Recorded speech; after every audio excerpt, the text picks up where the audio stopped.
Hi everybody, welcome back to FRAG-MENTAL. Thanks for joining me. Hope everyone's having a good day. So we've got a very special guest joining us today. Roja Dove is going to be chatting to me here live. Hello. Hello, how are you?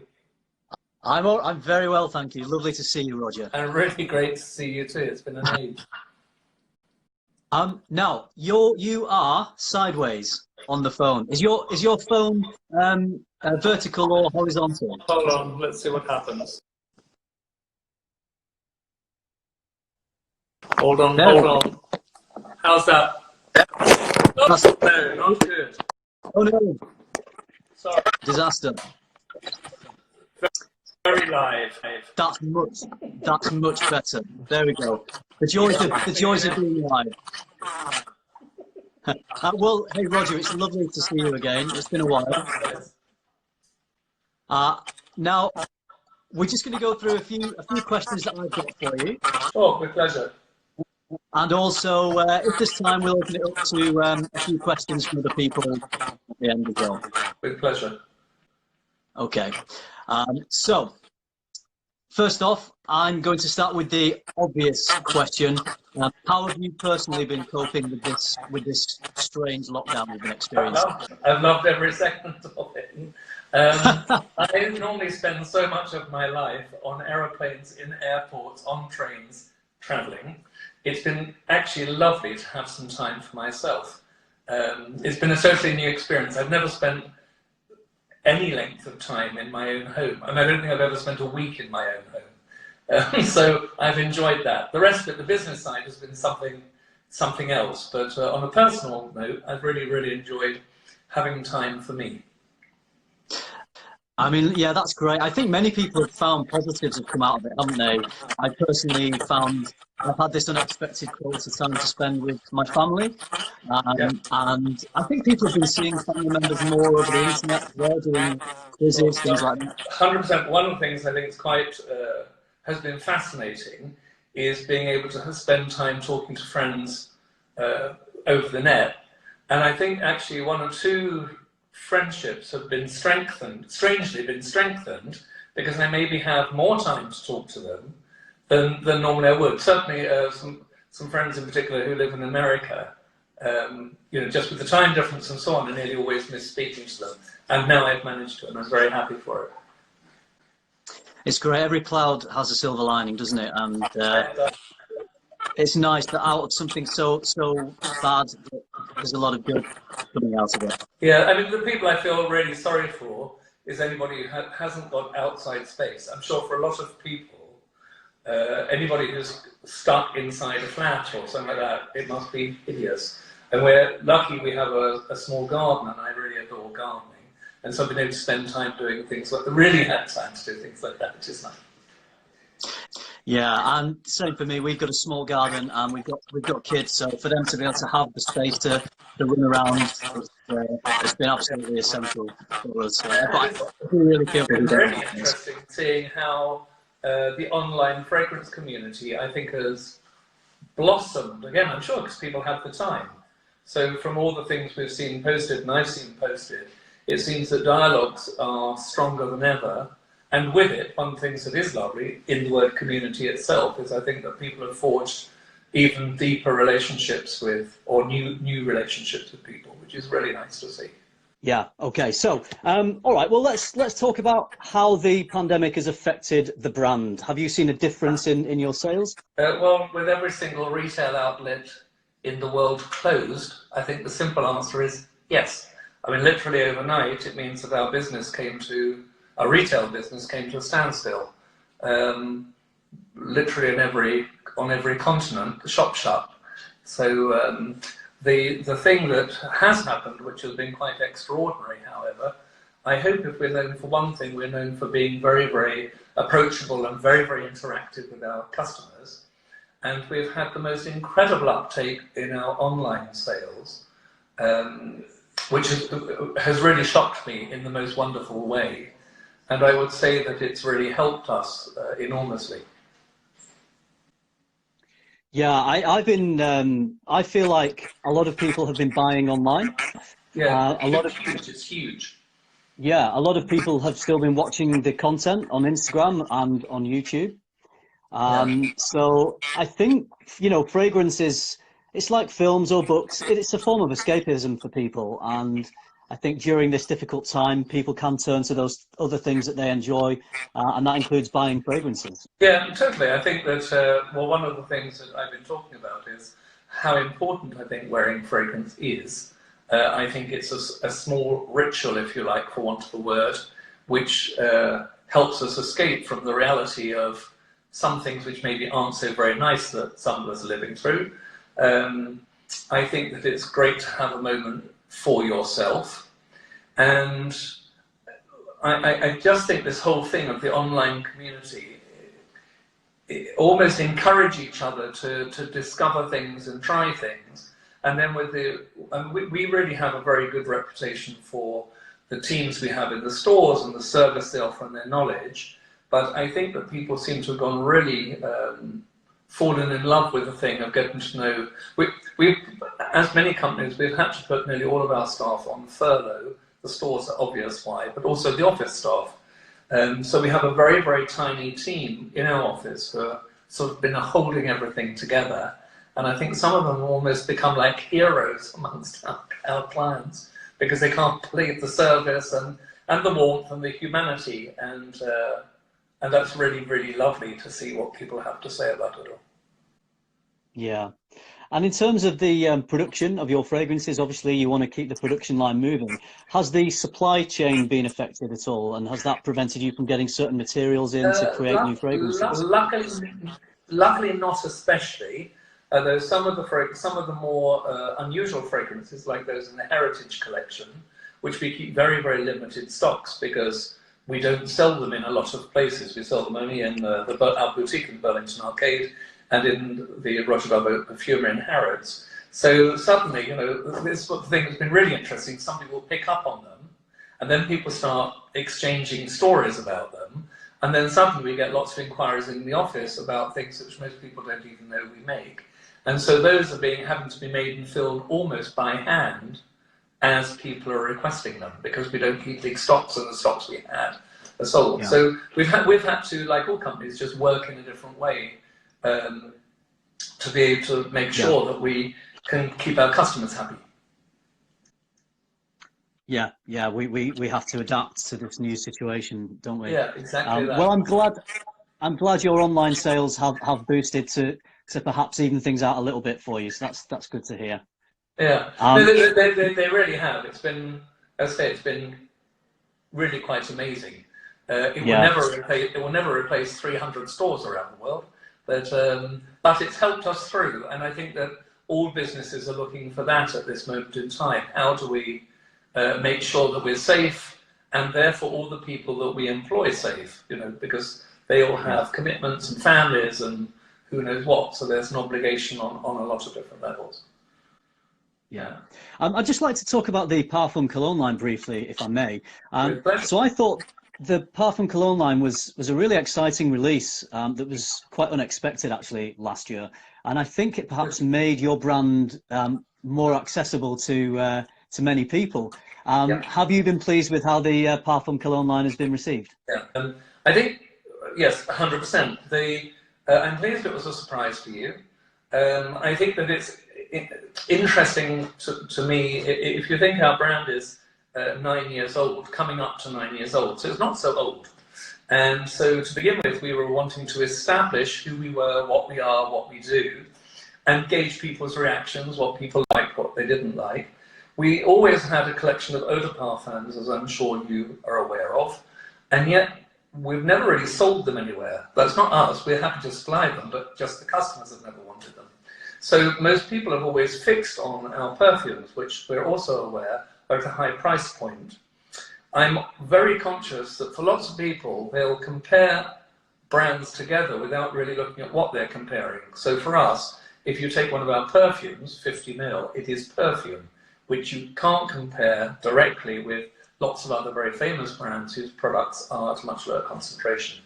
So when we launched Elysium, Elysium was a very strategic launch, as I'm sure you realise. We had established a brand, people knew we existed, and we wanted to make a product that, interesting, and we went with a masculine product before a feminine product. We wanted to make a product which would have quite broad appeal and get everybody very excited, which I think, and I hope, that it did. I mean, it's been an extraordinary success for us. So then there was the thing that with a lot of the fragrances, Danger, Enigma, Scandal, Vetiver in this instance, because the brand was new, I was having to create and launch a lot of things very quickly, because people are always asked, first question anybody asks, what's new? And you think, well, I only launched something 4 weeks ago, but already you're wanting what's new. So we're all like kids at Christmas. We always want a new thing. So I think that there's some of them in the sense, of course I'm bound to say, I think really are fabulous creations that came, and then another thing was launched, another thing, and another thing. And so they got a bit lost, if that makes sense. So I think the great thing with the Parfum Colognes, they allowed us to revisit something that already existed, that we thought were really good. They were selected because they're our best-selling fragrance, masculine fragrances globally. And so rather than just, there had to be legitimacy for launching them. And so, you know, we could have just bought a bigger eau de parfum and put it in the coloured bottles. But I thought that if we were going to do it, we really needed a new product. And so I hope people like, and it seems that they do, the idea, which was keeping the formulas the same, so exactly the same formulas, but pushing forward the very fresh materials, hence why I use the name Cologne, because it gives the freshness of Cologne. But the base of it is the same as the eau de parfum, so you get the lasting quality. And the coloured bottles are extraordinarily eye-catching. So the whole thing was, how do you draw attention? So that leads me on to my next question then. What's new? No, well, I mean, in terms of, do you have anything in the pipeline for in the future? Not maybe immediately, but are you always thinking of? Yeah, we have very little. This year we have decided that we wanted to launch very few things. I think that there's still lots of work to be done with the Parfum Colognes. So we were working on some very, very specific projects for specific stores. A lot's happened in the world. You know, I'm sure you've seen that Neiman Marcus Group in America has filed for bankruptcy. Bergdorf Goodman in New York is part of that group, so who knows what's going to end up happening. So we had all sorts of things lined up. I've made another scent for the Royal Opera House in Muscat, but the opera season's been cancelled, so all these things we've had to put a hold on. So I think that very little will come out this year, new.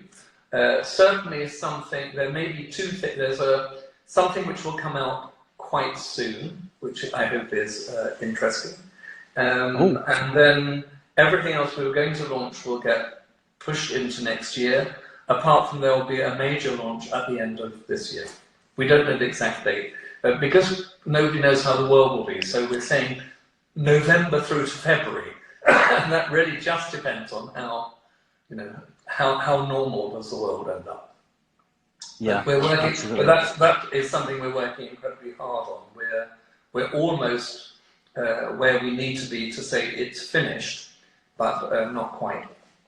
I drive a lot of our manufacturers mad, because, you know, you want a particular colour of something, and then when you have it made, it doesn't, because of the material it's in, it doesn't look quite how it is, and so we go on and on and on to hopefully get the end thing right. So there'll be one launch coming, I think most likely at the very end of July, beginning of August. It's a standalone scent, and then at the very end of the year there'll be a new collection coming. And will this new standalone scent be available? To know that. Oh, well, there we go, and all the lovely people listening. Exclusive. And will this be available online as well, or exclusively in stores? 100%. And I think that we, one of the things we have learned over this period is that we need to do far more with our online, you know, the website, all of it. We just need to do more. We've learned a lot. because so many people have been looking at going to our online presence, it's made us stop to think about how we operate, what we do, what we don't do as well as we should, what we can improve, what people like. So yes, the answer to your question is 100% it will be available online. Very, very exciting. One final short question from me, and then we'll open it up to a couple of questions from the viewers before we end the live. But I'm just interested. I hear your brand pronounced in different ways. Sometimes I say Roger. Sometimes we hear Roja. Are you able to definitively tell us what the right pronunciation is? Roja Parfum. Roja Parfum. Okay, so there we go. We heard it. 100%. We heard it from you. Okay, so I've been saying it correctly. I'm so pleased. I'd expect nothing less. Well, thank you. Now, let's open it up to one or two questions from everybody listening. If anyone has a question, then fire away. And I apologize if we don't get to all of them, but we'll do at least one or two. Just while we're waiting, someone did leave a question for me on Instagram. They said, is there a fragrance that you would have liked to have created that you didn't? That's a very difficult one. No, I think the answer to that is no, because that would suggest that I'm jealous of somebody else's work. when I look at the great perfumes that have been created over the last 100 years, of course there are lots of scents that I admire enormously. So you could say, oh yes, I wish I'd made them, but actually I don't. I just admire them. I don't know if that really answers the question. So I am very lucky that I think I can go through my life almost with the Edith Piaf song on my lips. I have no regrets. So John from Scented Snowdrops has asked a question. He says, although your fragrances are marketed towards gender, do you feel that at the end of the day, scent is unisex? Okay. Interestingly, more of our scents are not tailored to a gender than are. And the only products that say a gender on them is the men's collection. The women's don't say they're for women, and all the rest, you know, the Imperial collection, Parfum Cologne, the Ouds, all of those are not gender specific. There is, of course, no such thing as a man's scent or a woman's scent. I've always said, you know, if you put, because a rose has neither a penis or a vagina, it itself is sexy. So if you put rose on a man's skin, it will smell of a masculine rose, but the same rose on a woman's skin, it will smell as a feminine rose, because our skins smell different.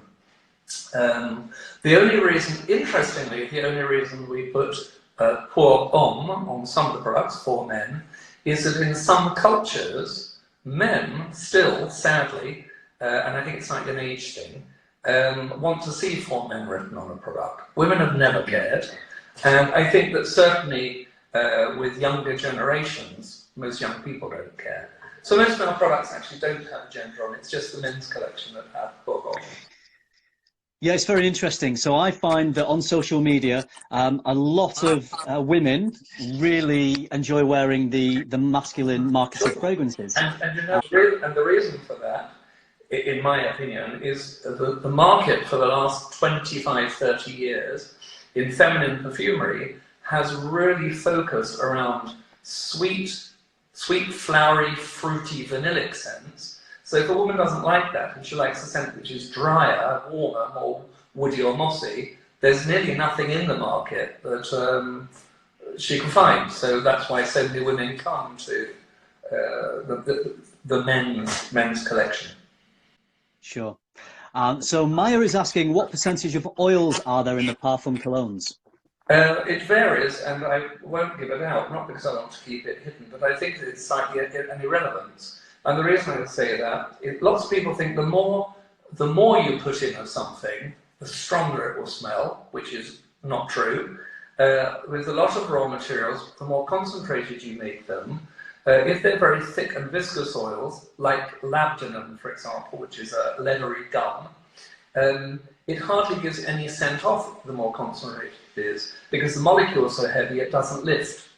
So in fact you need the alcohol in it to be able to make the thing evaporate, because the oil is solid at room temperature. So most of them will sit around a 20% concentration, if you want to know the answer. So it's not I want to keep it a secret, but there is a lot of misunderstanding. It's if I made a scent, the same scent, and made it at 5% dilution and made it at 40% dilution, most people would think the 40% one's going to smell very strong.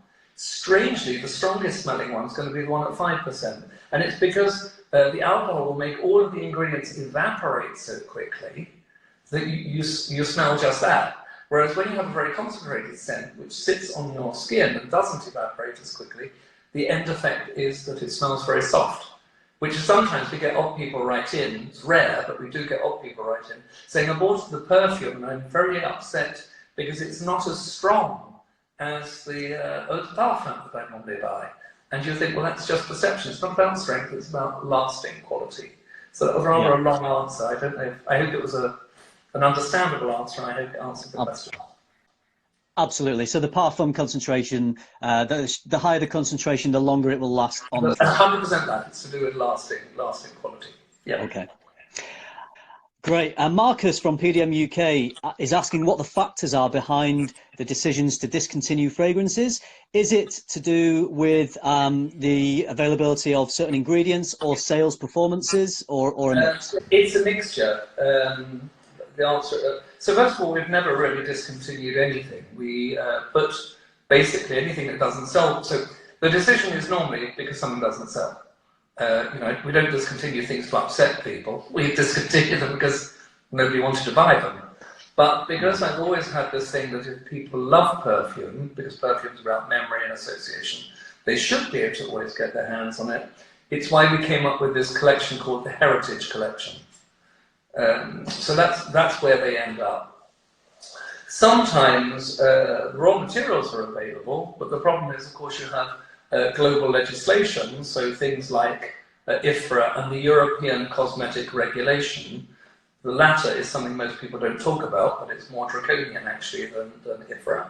So it could be sometimes that a scent has to go because of IFRA, but luckily we've just, whenever a raw material has a question mark around it, I've managed to make modifications on the formula, and the scent carries on.